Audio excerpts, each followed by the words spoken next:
Welcome to Your Mac Life. Welcome to Your Mac Life for Wednesday, September the 6th, 2017. I'm your host, Shawn King. Thank you guys very much for joining me here this Wednesday evening. If you happen to be tuned in live, literally around the world, just saw our friend Les Posen joined us in the IRC chat room. Les is down in Australia, where I will be visiting in December of this year, which is going to be just insanely cool. We'll talk more about that as the time goes on, as the time gets closer. I was going to say, I'm your host, Shawn King, Your Mac Life. Email address, Shawn at yourmaclifeshow.com. You want to send me emails during the show or during the week. For you folks who, don't forget, we've still got time. If you're listening live, if you're listening to the archive, you don't have time. If you're listening live to the show, we still have time to get the entry forms in for the 3 lovely prizes we're giving away on tonight's show.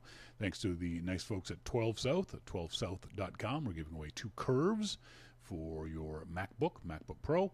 We're also, thanks to bombic.com, Bombic Software, we're giving away a copy of Carbon Copy Cloner, version 5, for you to upgrade before you install High Sierra, hopefully in the next 2-3 weeks. Yeah, we'll talk about that also later on in the show. ArcSign asked me, am I recording? Yes, ArcSign. Thank you very much. I've already hit the record buttons. On tonight's show, we'll talk to our good friend Jim Dalrymple of The Loop at loopinsight.com about the Apple event that's going to happen next Tuesday, and definitely encourage you guys to watch that. Apple hasn't announced whether it's going to be live streamed, but I got to assume it's going to be live streamed. Definitely be tuned into the live stream. I don't know. Am I? I don't know. I think I'm working next Tuesday. No, next Tuesday. Yes, I'm off next Tuesday. So next Tuesday, we'll definitely see if we can't all get together to watch the live stream on in IRC or on Slack. We'll talk to him about that. We'll talk to him about the $1,000 rumored price point of the iPhone. In the pre-show, we were talking about that and how expensive that is. That is a lot of money to pay for, as we've discussed in the past, just a phone. But don't think of it as just a phone. Think of it as a computer that makes phone calls. That may not make it easier, but it makes more sense to pay $1,000 for that, as Joe Kaz says in our Slack chat room, than it does to imagine spending $1,000 on a phone. Also, we're talking about the cancellation of the Apple Music Festival. We'll talk to Jim about that, along with the late breaking news that Apple seems to may have been hacked. They are... I think going through it right now, trying to figure out what happened. If you're a developer, go check your developer account and make sure everything is on the up and up. Also, we're going to talk about the weird rumor that Apple is in the running to buy the right to the James Bond franchise. I don't think that's going to happen. It doesn't make any sense from an Apple point of view. One thing you have to realize is that Hollywood and Hollywood press run more on rumor than even the Mac media does, and these kinds of things are quite often thrown up as trial balloons, especially in negotiations, to try to get other companies to pay more for things. I think that's what this is. I think this is just someone throwing this out there, just using Apple's name. We're also going to talk to Jim about, we're going to have to get him to justify how his beloved Red Sox cheated using an Apple Watch against the New York Yankees, which I thought was a hilarious story. Don't get all Yankees, Red Sox on me. They all cheat, all right? They just cheat in different ways. The Red Sox just happen to get caught. That's all there is to that story. Later on in the show, in our Starting Point Photography segment, brought to you by the nice folks at lowpro at lowpro.com, we're going to be talking about why you should edit in RAW. And I'll show you some concrete examples of the difference RAW makes in your edits. So, MacMan says, a Boston-based team cheating? Never. Well, come on. The Yankees have cheated too. Come on. You can't just point the finger at Boston no matter how you feel about it. The Yankees have cheated as much, if not more, and just haven't gotten caught. Just better at it than Boston. I don't know that I mentioned this before, and I'm very embarrassed to not have mentioned it before. Where is it? Where's the picture? I've lost it. Let me get rid of this. This is a picture of me and the change template, change full screen view. This is me and the very handsome Logan Gare Logan and his mom and dad, Susan and Greg, were up here in Vancouver a couple of weeks ago. Joined myself and Melissa at the PNE, which is our version of a state fair here in Vancouver, the Pacific National Exhibition. And I can't believe I didn't mention this before. Logan is growing up to be a handsome, smart young man.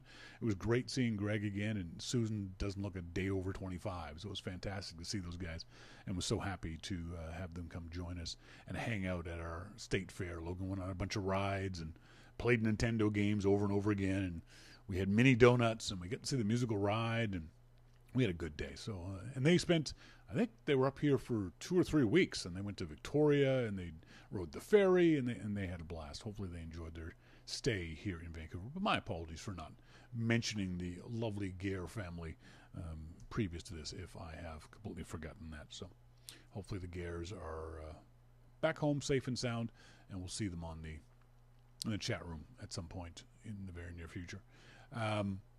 As I mentioned earlier, our starting point photography segment is going to be sponsored for this month from the nice folks at Lowepro. I just wanted to send a shout out to the nice folks at Lowepro, LOWEPRO.com. They're celebrating 50 years of giving or making some great camera gear. If you're looking for a camera bag, the first thing I would suggest to folks is Lowepro. They've got an amazing range of bags, everything from small little beginner bags for point and shoot and small DSLRs all the way up to professional gear. So between Lowepro and the nice folks at Pelican, who make the gigantic, tough Pelican cases, you get your gear covered. And I bring that up because, did you see this story of this, idiot is the wrong word maybe, but this woman is an idiot. She had a Leica camera, and Leica cameras are insanely expensive. She had a Leica camera and an $11,000 lens, and she put it in her checked luggage. That's just stupid. You've got like $18,000 worth of camera gear. You don't put it in checked luggage. What was worth more in your carry-on bag than $18,000 worth of camera gear? You've seen the videos of how your gear gets treated in checked luggage. Don't put anything valuable in there, let alone the stuff that gets stolen. Don't put anything of value in your checked luggage. Have it on your carry-on. That is someone with more money than sense. Unbelievably stupid. Don't do that. We've been, hopefully the Gares got out of town before the forest fire stuff hit us here again in Vancouver. The smoke is so bad. This is a picture I took on the ferry, and that's not fog. That's at 2 o'clock in the afternoon. That's smoke. It's so bad that I literally cannot ride the motorcycle with my face shield up, which when it's 90 degrees outside, literally 90 degrees outside, is really difficult because there's so much soot in the air. I can feel it in my eyeballs. You can feel this grit in your eyes. It's awful. We're having a really bad forest fire season up here in Canada and down in the entire west coast of the United States. Everyone's having just awful forest fires. So hopefully everyone stays safe. Speaking of staying safe, I heard from a couple listeners in Houston, members of the HOG, the Houston Area Apple User Group. They're all safe, which is great to hear. Some of them have had significant damage to their homes, but their friends and family are safe. And now we've got another storm hitting the Caribbean and Florida in the very near future. And hopefully our friends in Florida are safe. John Binky Welch and Melissa in there. They're up in Tallahassee. I think they'll be okay from this storm, but anyone in the southern Florida area, someone said, where are people going to evacuate? I said, Canada. You get as far away as you can from those places and those conditions. Just awful. And now there's two more. There's another hurricane in the Gulf of Mexico and a tropical storm. So there's 3 major storms in the Gulf of Mexico right now. It's just insane. Did you see that tweet from, he is the senior scientist at the National Hurricane Center, and he posted a picture of Hurricane Irma, which is the most powerful storm anyone's ever seen on the Atlantic coast. And he wrote, I have no words to describe this. I'm like, Jesus.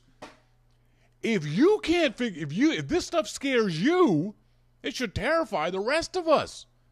That's just an amazing statement from the guy whose job it is to explain this stuff to us. It was kind of scary.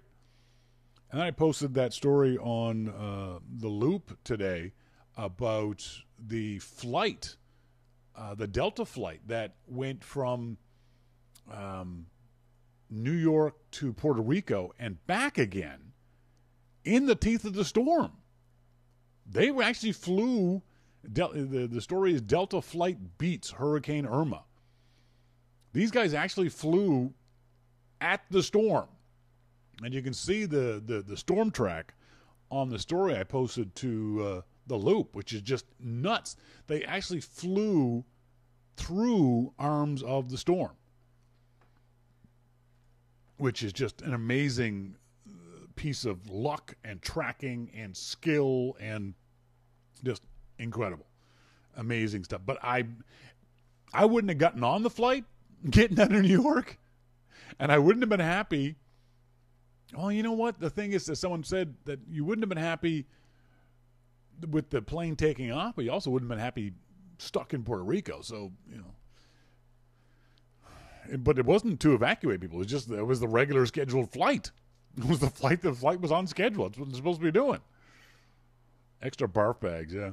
And then I've seen the video of the hurricane plane. Have you seen that one?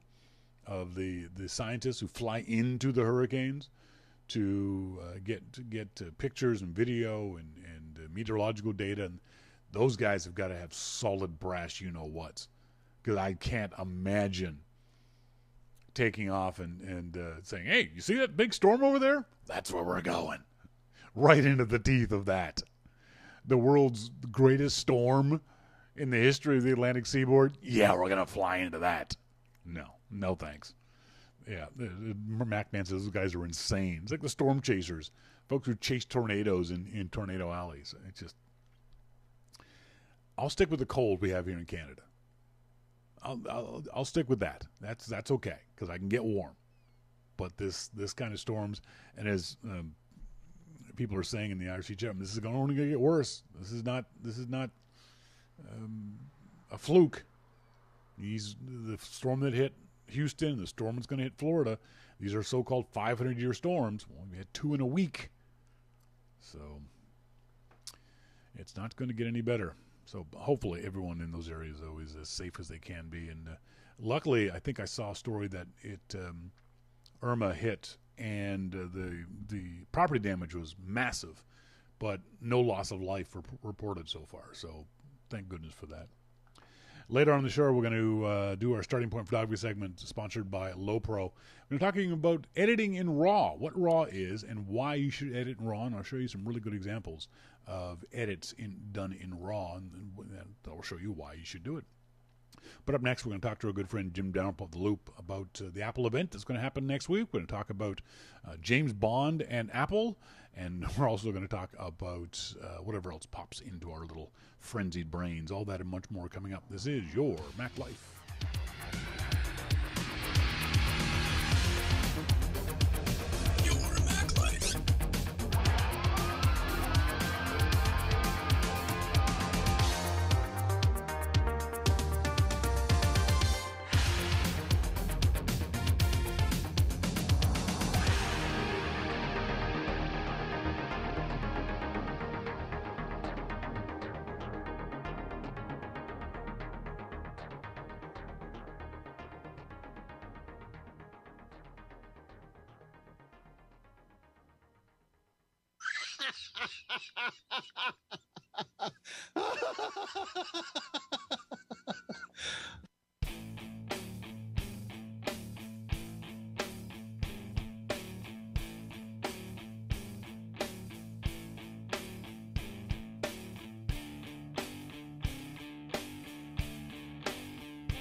Oh my goodness!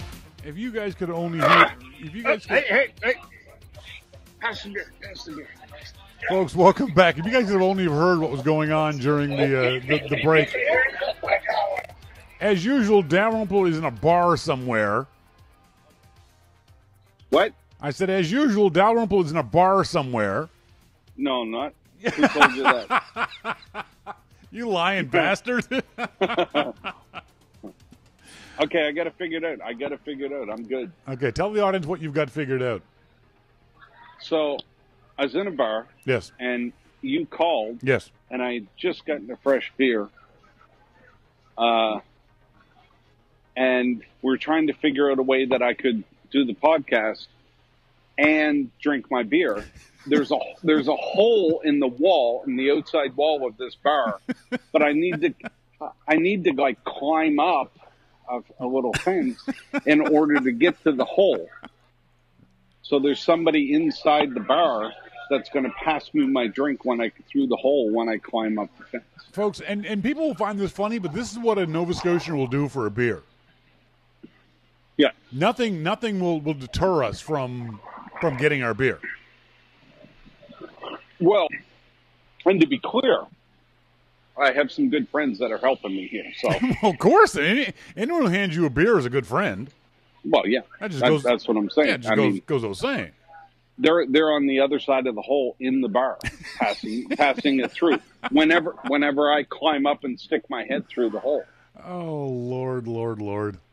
Okay, are we done? We're done. Yeah, thanks very much. That was a wonderful episode. Check out Jim. Apple announced iPhone event December 12th in the Steve Jobs Theater. Do you think there was ever any doubt in your mind that they were going to do it in the Steve Jobs Theater? I don't think there was any doubt that they wanted to do it in the Steve Jobs Theater. But,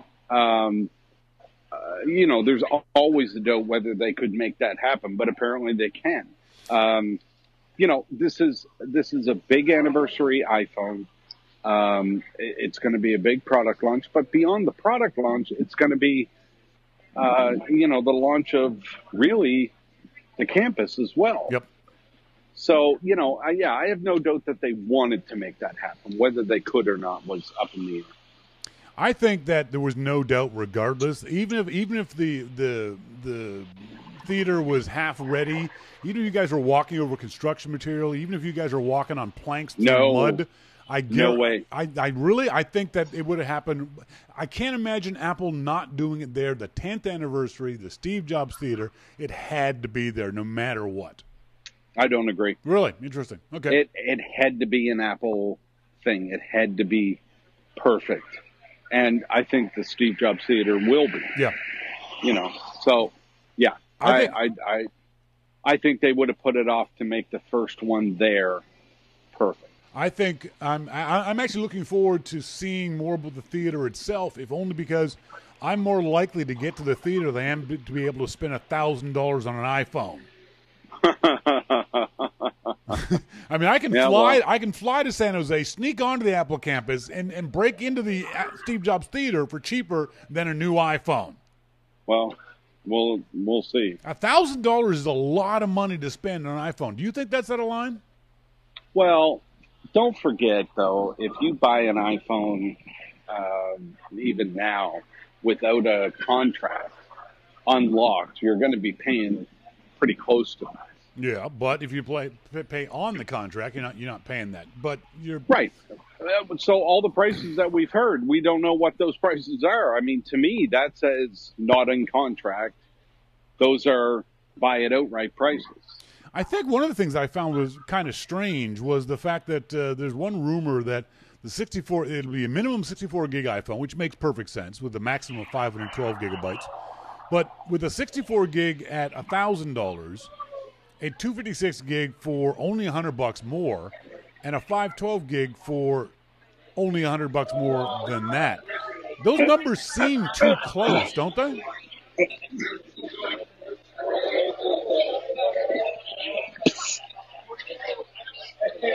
Jim, did you go back into the bar? What? No. You, No. I was at the hole. I thought I thought you were going to talk longer, and then you didn't, so I choked up my beer.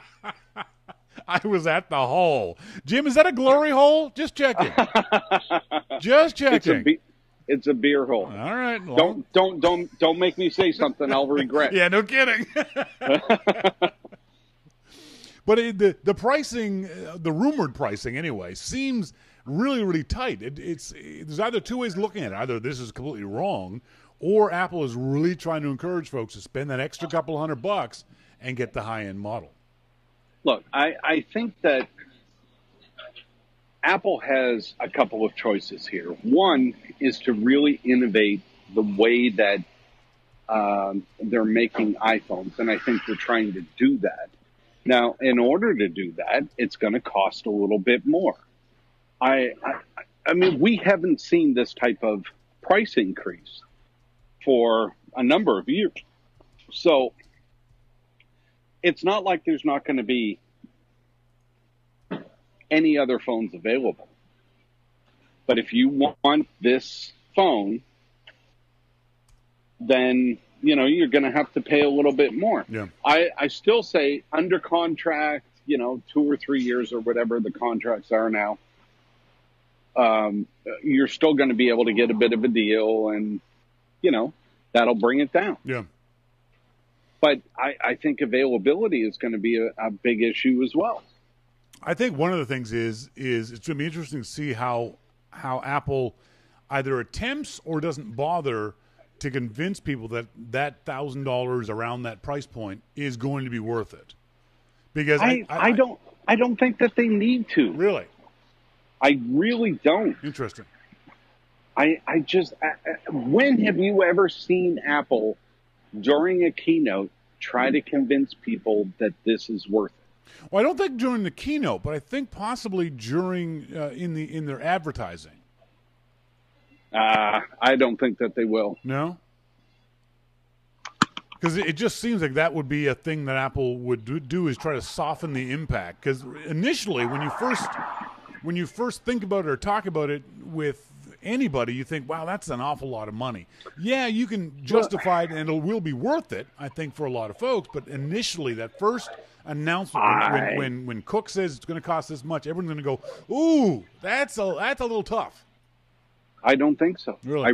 I agree with when he first announces it, and he says it's going to be $1,000 or $1,200 or whatever it's going to be, whatever the price is, $10 more than the price now, and people are going to be ooh, and I get that. But what you have to understand, I think, about this phone is the camera that's going to be in it, the technology that's going to be in it, the screen. Everything that's going to be in this is going to be top notch. Yes, it's not going to be, a refurb of the iPhone 7. Yes, this is brand new. I don't think they're going to need to do anything to really convince people to buy it. I think it's going to be a top seller, and it's just the way that Apple does things. Yeah. Look at every phone that they've put out so far, and they continue to do the same thing. And this one, I think, is going to be a full leap forward from what we've seen in the past. One of the things I've been telling people is to don't think of it as the phone, regardless of the name, as we were saying in the pre-show here. Think of it as a small computer. You might be able to justify it better thinking of it as $1,000 for a small computer that makes phone calls as opposed to focusing on the phone aspect. And frankly, for the vast majority of us, we use our iPhones less as phones than we do as small computers. Well, and that's exactly what we've got now, isn't it? Yep, exactly. Do you think we'll hear much about anything else? There's rumors about the Apple TV and 4K and those sorts of things, or do you think this will be focused solely on the iPhone? Well, there is absolutely no doubt that the crux of this keynote, as it is every single year, will be about iPhone. Yep. I would not be surprised at all to hear about Apple TV, about Apple Watch. I would be surprised to hear about Mac. Yes. And even iPad. Yeah. So I think that the keynote will surround those three products: Yes. TV, watch, and phone. The main focus is going to be phone, no doubt. I don't even know that they'll do much of a big update. You know, here's what we're doing in retail, and here's what we're doing, and I don't. I think that they've got enough to talk about with those three items.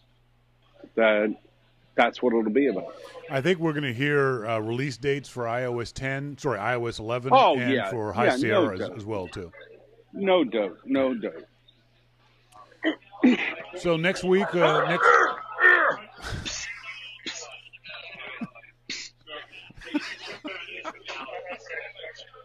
you need a whistle, man. You need like one of those little referee whistles. What? What do you mean? What? Oh, God. The other interesting news. Hey, look, you invite me. I do. And I have no right to expect you to sit at home and wait for my phone call like some smitten suitor. I understand that. Most nights I do. You do. Most nights you're under the bridge. Most nights I am. Apple is actually. I'm not far from the bridge. Not far. To be honest. Well, you know what? You want to be within crawling distance. You want to. If you have to push a shopping cart, you want it to be close enough that you can get it back to the bridge. Yeah, I always have an eye on the shopping cart. Apple has announced they've axed the annual Apple Music Festival in London after 10 years. Yes. I was never able to attend this. You did at least one time. I think this is a real shame. I understand why Apple's doing it, but I think it's a real shame. How do you feel about it? I think, if I'm being honest, I think that the festival has run its course. Yeah. I don't know if that's because Apple wasn't putting as much into it as what they once did, but or maybe it's just the time that we're in. Yeah. You know, think back 10 years ago when it was the iTunes Music Festival. Yes. That's a big difference from where we are now. So, Apple was getting these monstrous acts, and every day, every month, every year, it gets easier to get the word out there about bands. Yeah. So I think it had run its course. Now, I'll be honest, I did ask Apple some questions, and I've yet to hear back from them about, whether this is a move away from music and more towards original content and video, whether the Apple Music Festival, if they thought it had run its course, whether they were trying to do something else. Is Apple Music Festival canceled throughout the world, or did they plan on doing something somewhere else? There's some questions for me that haven't been answered and still aren't, so I would like to get answers to those, but I haven't yet. But yeah, I don't know if they need the music festival anymore. I was there 2 or 3 times, and I was at the one in Austin. So, I've been to several of these festivals, and they were so good. Yeah. So good. And they were always packed. Yep. Always packed. And I got to meet Willie Nelson. So. Yeah, it's a shame. I mean, I understand this feels very much like Apple and Macworld Expo. That it ran its course, that Apple wrung its neck. Apple got everything they could get out of it, and quit while you're ahead kind of thing. There was no. Yeah. They don't need the Apple Music Festival. They could still do other things, and as the story has rightly pointed out, Apple is not getting out of music. They're still sponsoring. They sponsor Drake, and they'll sponsor other artists. So, from a music point of view, I think this is not that big of a deal. If you're a festival goer, this was a great deal. And anytime you lose a festival is not good for the fans of that music. But for Apple as a company and for the vast majority of its consumers and audience, it's not going to make a whole lot of difference. Well, I'm trying to look at this from a business perspective. what does the festival give Apple now that it doesn't already have? Yeah. And I don't think it gives them a lot, to be honest. Now, if their solution is to go out and, just do Drake and The Weeknd, Yeah. and then I'm disappointed. Yes. If they're going to take this money and promote some other bands and other genres, then I'd be happy about that. Okay. But I don't think that they will, to be honest. Yeah, again, they really don't have any reason to do it. There's nothing forcing them to do it. They don't need to get their name out there. Everyone knows who they are. This felt like it was more of a goodwill kind of thing, maybe a thank you to the industry or to these artists. I'm not sure about that, but yeah, I don't know. Yeah, I don't think so either. I don't think it's that big a deal that they cancel this, no matter what people might be thinking. Yeah. The other weird piece of news that came out today was that supposedly Apple and Amazon have joined the race for the James Bond film rights. What was your first impression when you heard about this? My first thought when I heard about that was Gruber. Because Gruber's a huge Bond fan. Yeah. I'm a huge Sean Connery fan. Yeah. And that's what I told Gruber on his podcast. The right answer for any question is Sean Connery. Yeah, exactly.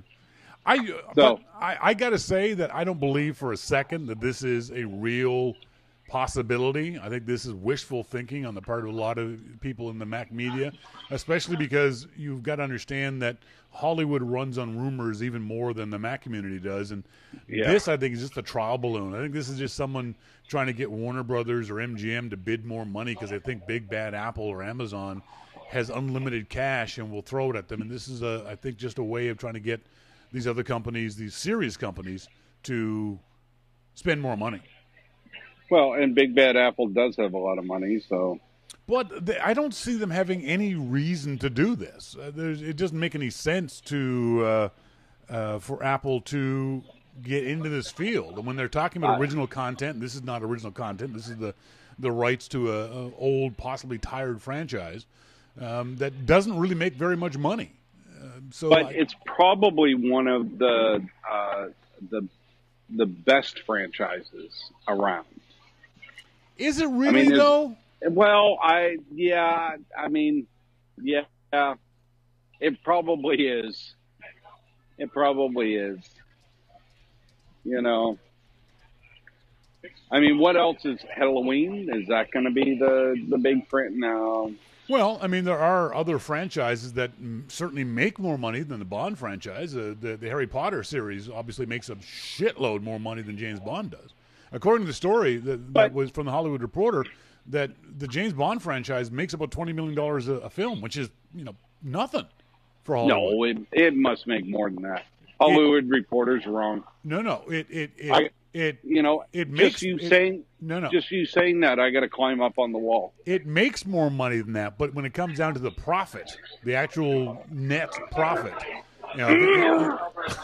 Jesus. At least put the phone on mute, dude. Fuck off, Harry.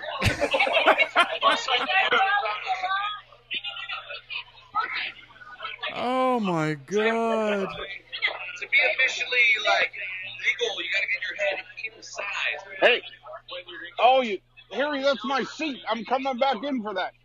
That's my seat. I don't care if you're fucking handicapped or not.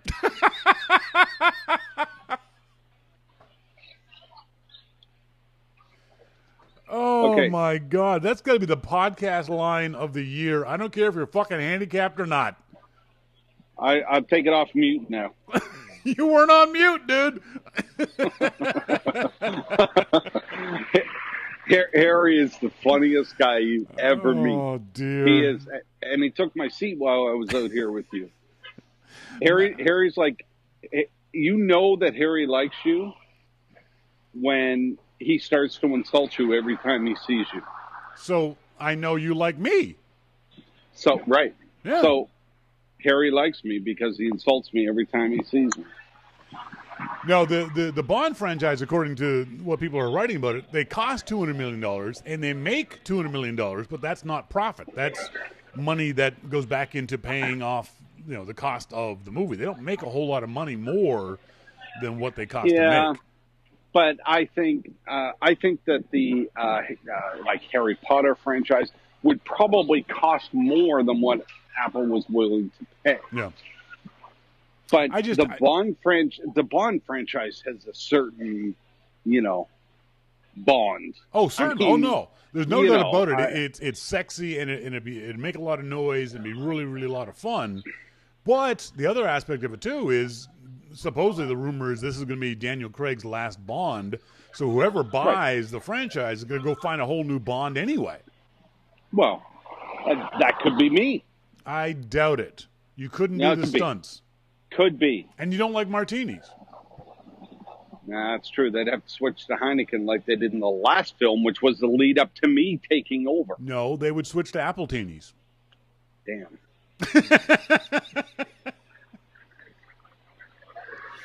Another piece of news that came out this past week, Apple shifts responsibility for Siri from Eddie Q to Craig Federighi. It never made a lot of sense why Eddie Q was responsible for Siri to begin with, did it? No, it didn't. I mean, Eddie had responsibility for maps, for Siri, for music, for video. Eddie had responsibility for everything. Yep. And it never made any sense. No. So the switch to Craig, is it going to make a big difference at, for instance, this upcoming event? No. Yeah. It's not. It's not. Yeah, but is it going to make a difference long term for putting it in? I mean, people seem to think that it is, but it's not like Craig didn't have access to everything that Siri had. Yeah. Craig had access to the Siri team. They had access to everything. So I think we have to wait and see. I'm not as positive as some people have been about how good Siri is going to get, how quickly Siri is going to get, because Craig is taking it over. I just don't see that, because Craig and Eddie would have worked close together. Craig would have worked with the Siri team. It was just under Eddie's purview. Now it's not. Now it's under Craig's. Can he do different things? No. I mean, maybe Craig can now say, well, I've always wanted Siri to do this, and Eddie has blocked that, which I highly doubt. Yeah. But, I suppose that's always a thing. I would just like Siri to understand me. Yeah, exactly. I mean, I agree 100%. Although Monty makes a really good point. He says, Monty in the IRC chat room, switching to Craig means Siri will be able to give better hairstyling tips. Yeah, well, okay, Monty, you got me there. You got me there. Exactly. I don't know what to say. But yeah, I'm the same way. I just want Siri to work more than 50% of the time. That's all I ask for. And I understand that other folks get Siri to work all the time, but maybe it's Jim and mine's Nova Scotia accent. So maybe. But for me, if I'm lucky, it works about half the time. And I'm talking sitting here at home in front of my computer. If I'm in the car or out in the street, it works even less than half the time. So yeah, I'm not impressed by Siri in general. No, I've had my run-ins with Siri. The only thing that Siri does seem to understand is when I ask her something 2 or 3 times and she gets it wrong, and I curse at her. She gets then that. She knows. She nails that. Yeah. Yeah. Gets all bitchy at us too. Oh yeah. You don't need to be like that, Jim. Don't need to use that kind of language at me. Unbelievable. Sounds like my mother. And finally, before we let you go back to your handicapped friends at the bar, please justify the existence of your thieving, cheating Red Sox.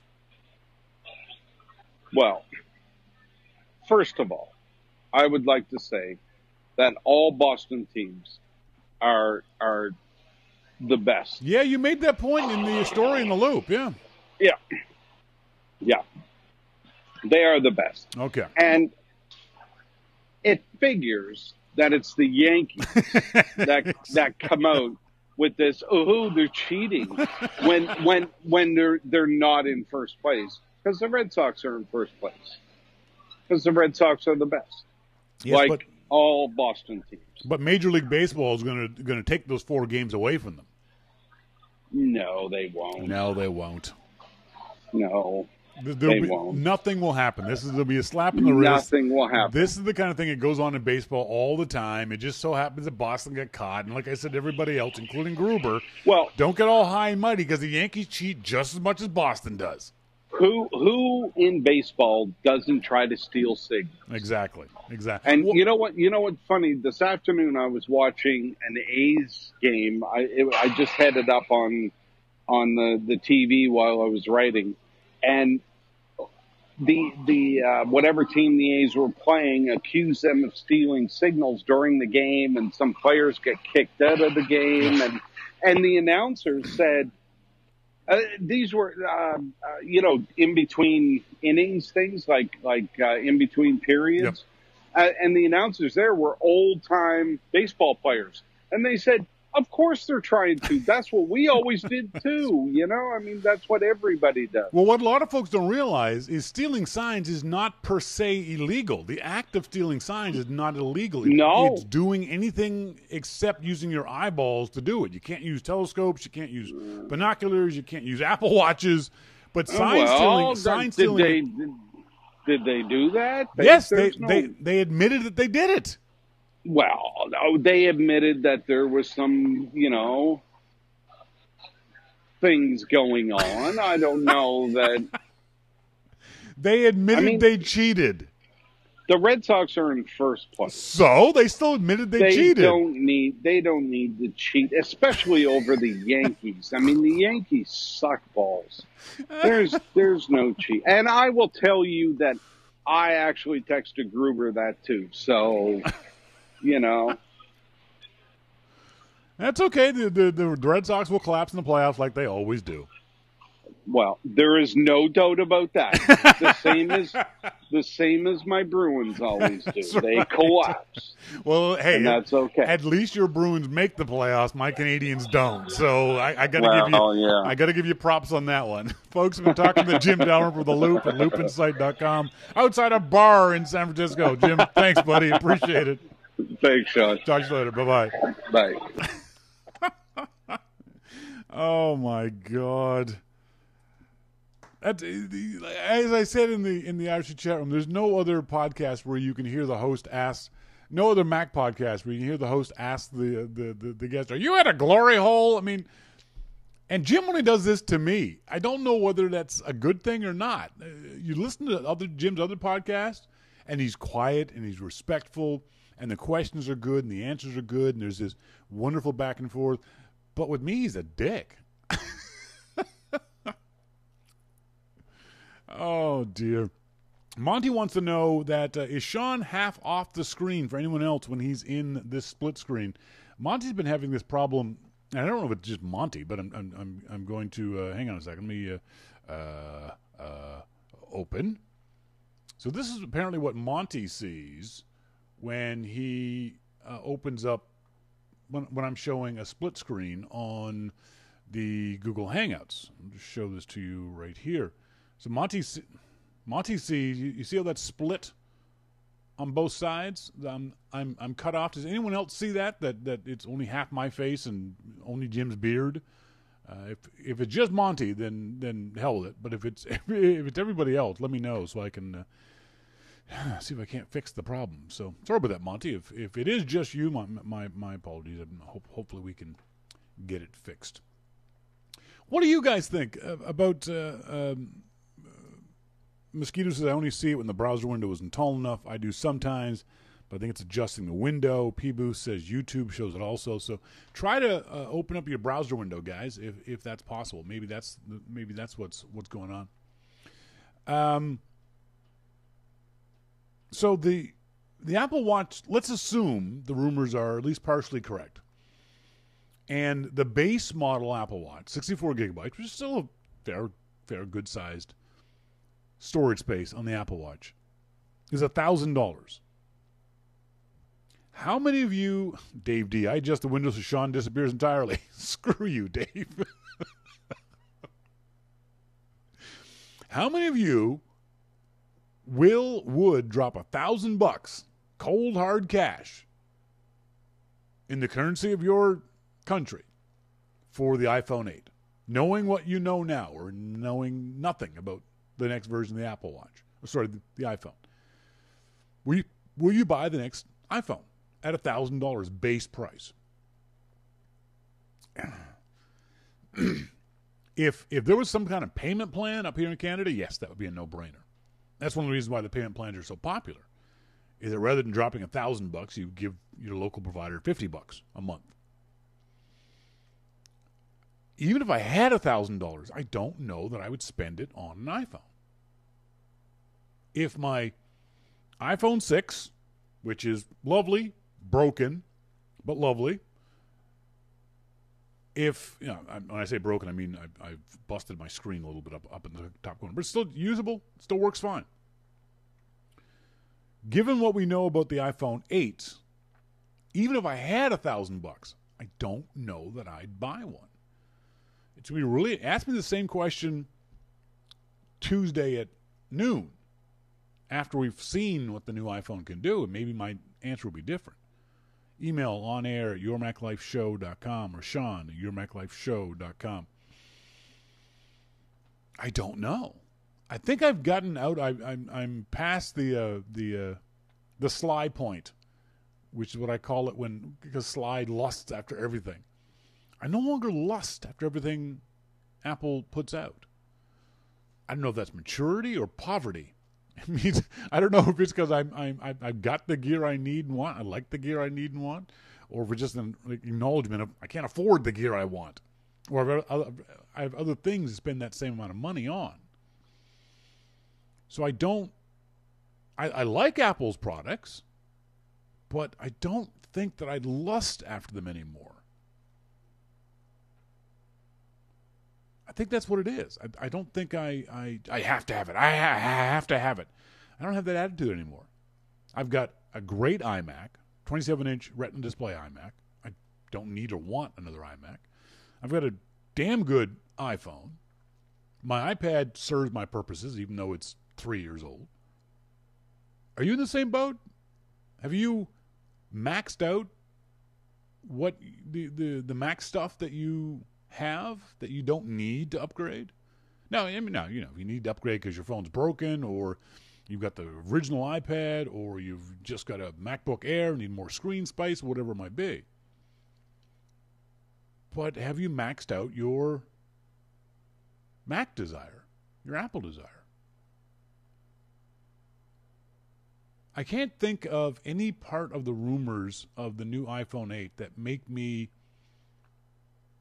want to lust after the phone. Facial recognition doesn't do anything for me. I don't care. 3D touch, that's on the iPhone 7. I'm not excited about that. The only thing that excites me, and it's because I'm a photographer, is the iPhone's camera. But, and this is me patting myself on the back, because I'm already a good photographer, I take good photos already with the iPhone 6. Yeah, they'd be possibly better with the iPhone 8, but when I want really good photos, I bring up my DSLR. I skip over the iPhone completely and go with the DSLR. So, I don't know. Dave D says, I'm no longer bumping up into the limits. I've lost the desire to upgrade immediately. Yeah, I think that's it. Before, lust and desire were easy to justify because you were bumping up against the limits of the device that you had. Your iPad wasn't fast enough, or your phone didn't have enough storage, or your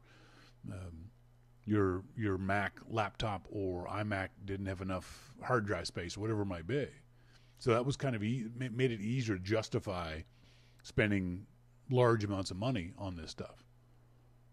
But I got what I want and need, so I can't see me wanting and needing other stuff. And the other part of it is maybe it's the widening of interest that I have now. $1,000, I can buy a new lens, or I can go on a photo trip, or I can buy new motorcycle tires. So my disposable income, what little of it I have, is spread out over more hobbies and things. Maybe that's part of it too. I don't know. Send me an email to Shawn at yourmaclifeshow.com. Let me know what you guys think about this, whether or not you have the same lust for Apple products that you had in the past. I'll do the contest thing later on, but first of all, I want to do the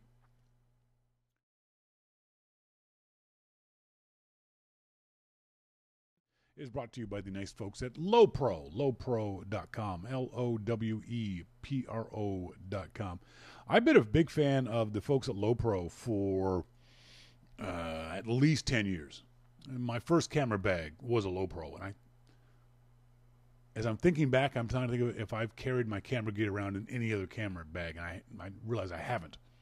If I've had a dedicated camera bag, it's always been a Lowepro bag. I love their gear. I love the fit and finish and the quality of their stuff, and I highly recommend their stuff to everybody else who is looking for camera gear for no matter what kind of camera you're using. Lowepro, if you go into a Best Buy, you'll be able to see Lowepro gear in for point and shoots, and you'll see Lowepro gear for professional camera gear, Lowepro gear for DSLRs and backpacks and sling bags and dozens and dozens and dozens of different kinds of gear the folks at Lowepro have. So I'm very happy they're going to be sponsoring the Starting Point Photography segment for the next month. And at the end of the month, we're giving away 2 Lowepro bags. So all you do is go to the website at yourmaclifeshow.com. At the top of the page, you'll see the Friends of YML entry form. Fill out that entry form. It sends me an email. I drop it into a virtual hat. And the first show in October will draw for 2 Lowepro bags. If you're a subscriber to Your Mac Life, don't worry about it. You are already signed up automatically. All subscribers to Your Mac Life get entry forms into all the contests automatically. They don't got to do anything else.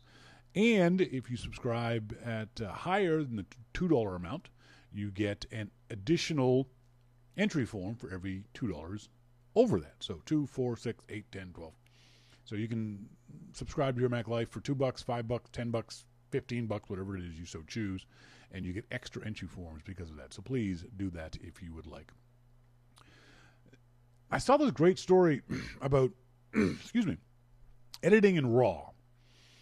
And I did a online photo class with Jim Rattray last week, and he was asking me about whether he should shoot in RAW or JPEG. I said, well, what do you shoot now? He said JPEG. I said, do you edit your shots afterwards? He said, yes. I said, well, if you edit your shots, you should definitely shoot in RAW. And he edits in Photoshop. Sports shooters, the guys I know who shoot for like Sports Illustrated, who go to football games or for NFL films and need a fast turnaround, who need to get their photos into a magazine or a news weekly or newspaper day of or day after, they shoot JPEG. But for almost everybody else, if you want to create better images, you should be shooting in RAW. And RAW is a file format, very much like JPEG or TIFF or PNG or GIF or any other hundreds of different file formats that there are out there. The difference with RAW is every camera shoots in RAW, but it'll send you data in JPEG or RAW format. What happens when you shoot in JPEG or when you turn your dial and tell your camera to save the photos in JPEG is the camera takes a RAW picture but then converts it into JPEG and makes it smaller. That's great. Smaller means you've got more room on your camera cards. Smaller means that photo moves from your camera card to your desktop faster. Smaller means it backs up faster. Smaller means it gets on Twitter faster. Everything's faster. It's smaller. But smaller also means that your camera has thrown away data. A RAW file is, let's just for sake of argument, 10 times larger than a JPEG file. So if you shoot at 20 megabytes, if your photos are 20 megabyte RAW files, when you create a JPEG file, it's a 2 megabyte file. Well, that sounds great. That's fantastic. Until you realize that JPEG is a lossy compression format. So it compresses, but the way it compresses is by throwing away data. So that 20 megabyte file, it becomes a 2 megabyte file, means your camera has thrown away 18 megabytes of data. That's 18 megabytes of color, of shadow, of contrast, of exposure, all of it gone forever. You're not getting that back. That data is permanently gone. You cannot turn a JPEG into a RAW file, for example. You can take a JPEG and turn it into a GIF, or you can turn it into a PNG, other things. But you can never turn it back into a RAW file. And what that means is when you take that photo and bring it into your editing app, you're editing with less data than if you were editing a RAW file. So you have less leeway to do your edits. You have fewer colors to edit. You have fewer shadows to edit. You have less contrast to edit. You have less, all that stuff to edit. Dave D says, Shawn, isn't every camera manufacturer's RAW format proprietary? Yes, that is true. But the vast majority of the most common photo editing apps can read those file formats within 3 to 6 months of that camera coming out. So if you bought a camera a year ago, Lightroom reads your camera's RAW files, Photoshop does, Pixelmator does, they all do. If you bought a brand new camera yesterday, if you've got the new Nikon 850, you lucky bastard, maybe Lightroom doesn't recognize that RAW file if Nikon's changed their proprietary RAW format. And so here's an example of what that means, of what happens when you shoot in RAW versus shooting in JPEG. So this is from the website Petapixel, and it's a great example of this. Let me just open this up in a new tab and then zoom in and go over here, over there, no, over here. I did that wrong. Let me try that again. There we go. Open image in new tab. So this is a shot of the eclipse of a couple of weeks ago. Let me show this to you. For you folks who are playing along at home, if you are not watching the video, you can go to petapixel.com, just do a search for eclipse and it will pop up. So here's a shot the photographer took of the eclipse. And this is a JPEG file. And you can see that he was in a mountain range, and there's the sun, there's the eclipse moon, sorry, the eclipse sun up there, and I'll zoom in to show you the detail. So there is the moon, the center of the shot. So it looks fine. You know, it's kind of a neat image. You can kind of see where he was. You can sort of get a sense of the mountains that the photographer was in and the situation that he was in. So again, that's the JPEG file. So keep that in mind. That's the JPEG file. The RAW file looks like this. Look at the remarkable difference in the two file formats.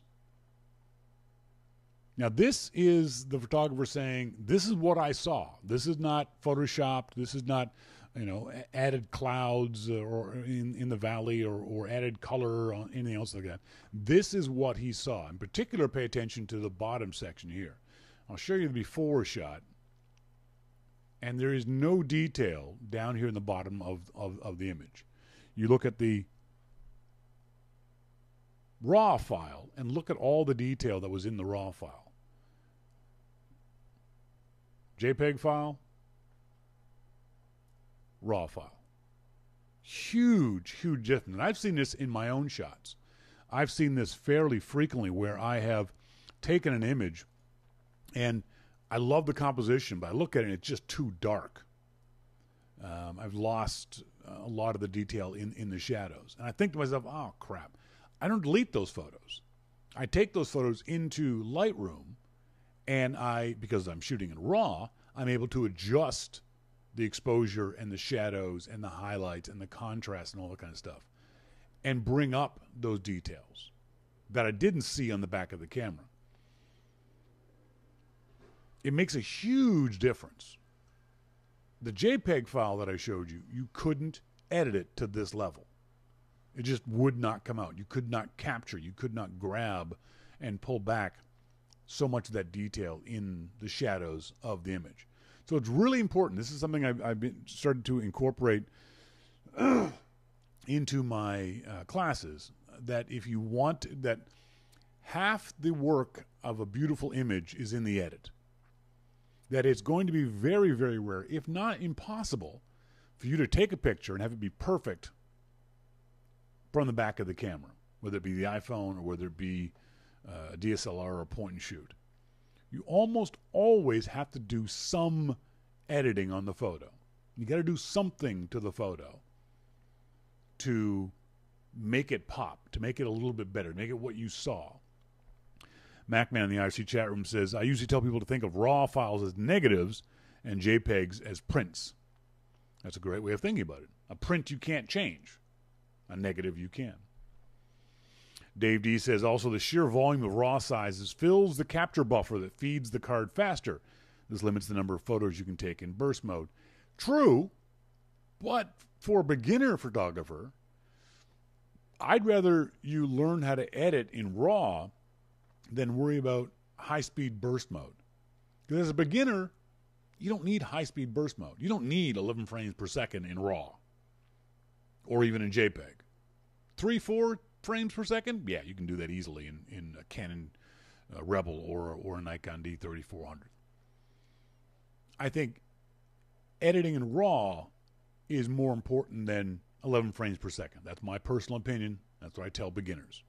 If you're a pro, if you're a sports shooter, then that's different.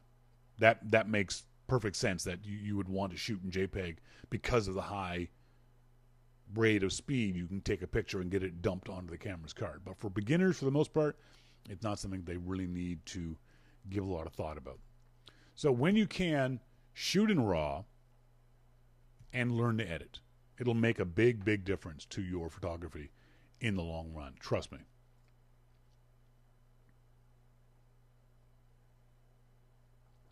See what I got from questions from you guys in the starting point photography segment. Is Canon better than Nikon for a DSLR? Asked Peter. No, neither are better. It's a question that can't be answered. It's not going to matter one way or the other. Buy the camera you can afford. Canon is not better than Nikon in general. Nikon is not better than Canon in general. For beginners, they're all good. A beginner Canon is as good as a beginning Nikon, as a beginning Olympus, as a beginner Fuji, a beginner Sony. All of them are good cameras. All of them will help a beginner take good photographs. When you start getting into picking a brand, comes down to very, very specifics. Very, very specific functions. For example, the new Nikon D5S is an amazing camera for sports shooters. I've seen stories of Canon shooters who have sold all their gear to buy the Nikon D5. But those guys are pros. They need the absolute best they can get in that particular narrow niche of photography. If you are a travel photography, you'll probably go with one of the mirrorless cameras from Olympus or Sony or Fuji because they're compact and easy to carry around. In that case, the Sony is better than a Canon. So in specific instances, then yes, one is better than the other. But in general, especially for beginners, no. It's as MacMan says in the IRC chat room, that's like Ford or Chevy. It's Mac versus PC. It's not. Don't even get into the discussion. It's just not any point to it. Steve Overton writes, just listening to your segment on the Dalrymple report, I really do appreciate your skill in explaining complicated concepts so they're understandable to lay people. In that segment, you described to Jim, I think I already answered this question, Steve. My apologies, but I'll go over it again. In that segment, you described to Jim how to auto-lock on a subject and then increase the light. You said to press and hold on the object or area to lock it and then drag up or down to increase or decrease the light on that subject. Either I'm doing something wrong or I don't understand the process correctly. When I lock exposure and focus and then drag up or down, the light in the entire photo increases or decreases, not just what I locked on. Could you clarify that? Yes, I can clarify it, Steve. I screwed up. If that's what I was saying in the segment, that's not what I meant.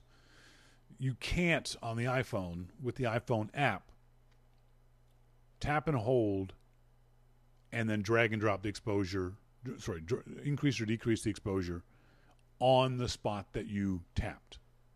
The iPhone native app won't do that. Other apps will. Snapseed, for example, you can do that. Lightroom, you can do that. Photoshop, you can do that.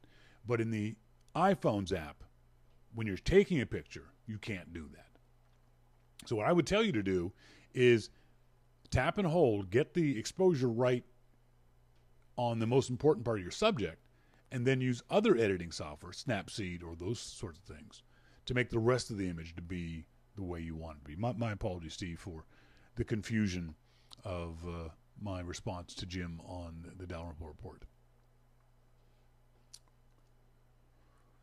We got other questions from you folks.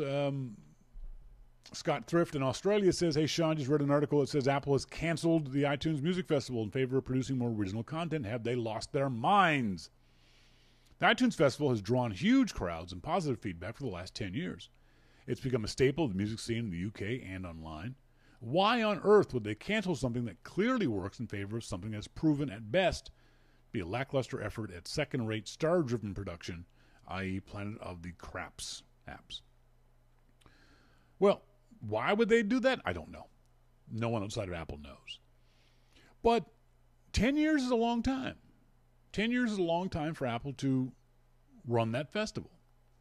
A festival that, by the way, makes them no real direct money. They make secondary money from people buying the albums of the artists that they put on.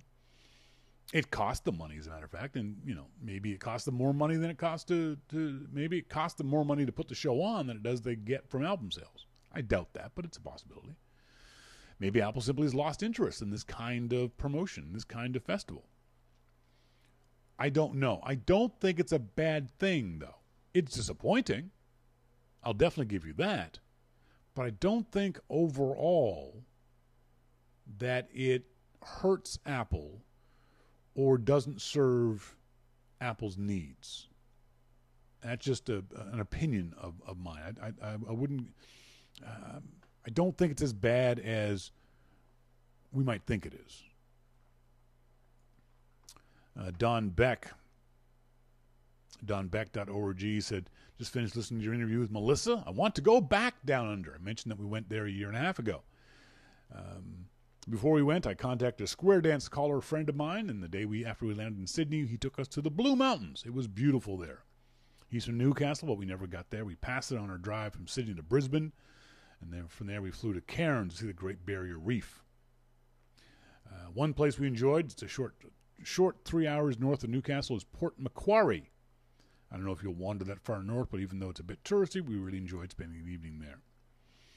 As far as food is concerned, I don't remember any standouts, except that every meal was prepared with fresh local food, beautifully and tastefully prepared and presented.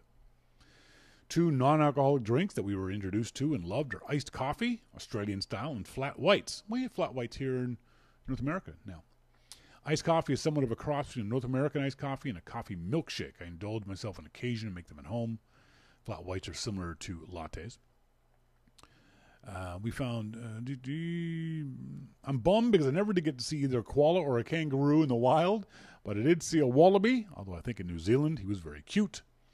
I'm sure that you'll talk more about your upcoming trip on YML in the coming months. I look forward to vicariously going there through you. He also had a follow-up where he said, I thought he had a follow-up. Didn't he have a follow-up? I'm sure he had a follow-up. I lost his follow-up. I'm sorry. Don? I don't know where the follow-up went. Sorry, Don.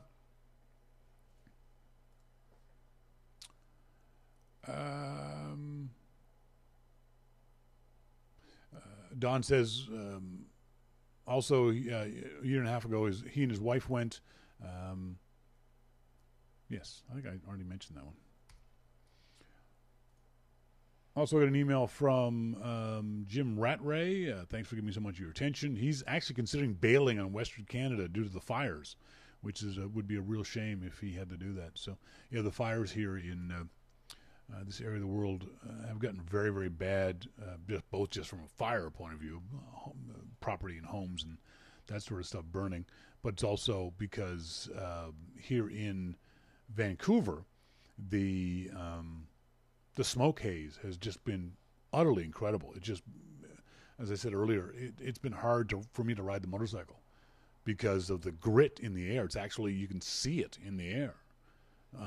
Last night at work, I was driving at night, and the street lights. You know how when it's foggy, you can see at night you can see the fog in the street lights. So that's what it was like last night. That's how thick the smoke is here in Vancouver. You can see it in the street lights. You can actually, during the daytime, you can only see it off in the distance, but at night you can see it right here. ArcSign says, did Apple cancel Music Festival after some initial preparations, or just announced that they aren't putting it together anymore? They just announced they aren't putting it together anymore, ArcSign. It's usually done in September, late September, or early October, and they just decided to cancel it this year. Which is still, I think it's a shame. But, I don't think it's that crucial for Apple to have these. I think their point was made, if I can say it that way. Let's do some contest stuff, folks, shall we? Let's see. Let's do thanks to the nice folks at Carbon Copy Cloner, Bombich.com, B-O-M-B-I-C-H. They've introduced last week or a couple weeks ago their Carbon Copy Cloner version 5, which is really cool. I really love the new interface of it. It's very easy to use. Don't be afraid, don't be afeared of Carbon Copy Cloner. You can download the 30-day trial if you'd like. If you don't win tonight, please download the 30-day trial and give it a try and see whether you like it. And I hope you will, because it's definitely software that is worth it for anyone who, everyone. We all need to do backups. We all need to do regular backups. And with Mac OS 11, High Sierra coming out in the very near future, you should have a very, very recent backup. So I want to make sure that you guys have that information and the ability to do simple, easy, fast backups of all your data. So what I'm going to do is I'm in the window for the subscriptions, and you can see me, folks, in the video. I'm looking up, I'm scrolling around. Someone say stop in the IRC chat room, and I will pick a name randomly out of the hat. I'm not looking at the list. I'm looking at the IRC chat room. Someone there will say stop anytime second. Now, come on, let's go. There we go. Mosquito says stop, and I picked Shawn Kruger. Shawn Kruger is in South St. Paul. South St. Paul? I know South St. Paul. South St. Paul, Minnesota. Congratulations to Scott Kruger. Let me just send this email to him. Carbon Copy Cleaner. Scott Kruger is a winner of the Carbon Copy Cloner. Thanks to the nice folks at Bombich Software. Bombich.com's website. So now that you know you haven't won, go to Bombich.com. BOMBICH.com. Download the free trial of Carbon Copy Cloner and try it out for yourself. Dave D in the RC chat room says South St. Paul is actually west of West St. Paul, which is south of St. Paul. That's just stupid. That's just dumb. Okay, if you say so. That just seems kind of silly to me that South St. Paul is west of West St. Paul. All right. We've got 2 curves to give away, thanks to the nice folks at 12 South. The founder of 12 South is the guy who actually invented the original iCurve, along with the folks at Griffin Technologies. And now he's come out with the latest version of it. It's called the Curve for MacBook. I'm going to give 2 of those away to lucky listeners. And again, I'm not looking at the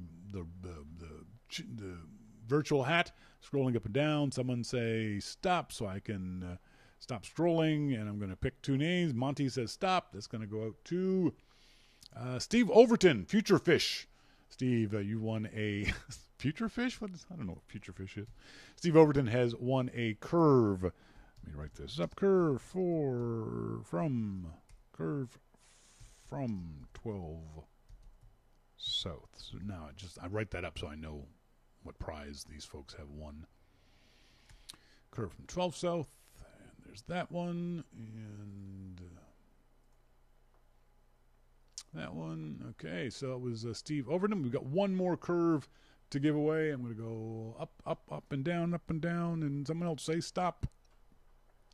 And we'll give away this last curve from the nice folks at 12south.com. Come on, IRC. Work with me here. Mosquito says stop. Goes out to